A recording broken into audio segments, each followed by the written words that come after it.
東葉開發建設已連續5年舉辦愛心捐血，董事長葉國書除了號召大家做公益，也組成家族志工團，持續關心弱勢。當然，企業面對送禮需求，如何送到心坎裡，想出兼具吉祥與養生，還可以推廣基金作為補充精力的日常食補，所以轉投資滴雞精產業，採用最新2次增滴技術萃取，不像傳統滴雞精那樣濃厚，而是很乾淨純粹，可以常溫保存，讓營養補充更方便。我們深深的體會到，就是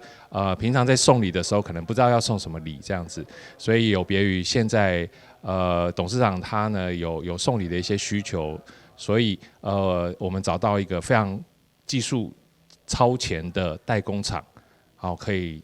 別人需要冷凍，而我們是要可以在常溫下面保存。為讓更多人能品嘗來自台南的好滋味，業者預計今年4、5月將於安南區開設實體門市，以職人精神來搶攻頂級市場。屆時除了有不定期國宴主廚的料理品嘗，同時也推出全台唯一的生蠔精營養品，十分令人期待。這個門市有別於一般在滴雞精做的一些門市，這樣子我們想要採取不一樣的方式呈現。那加上母公司有一個系統化的優勢，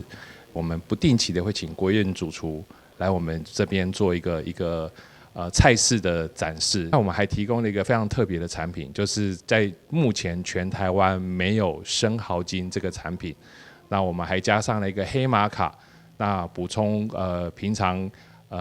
男生在外面然後工作之餘有體力的補充。業者表示，待實體門市成立，後續也會邀請代言人來打響名號，讓保養更安心，滋養更純粹。記者郭恩吉台南報道。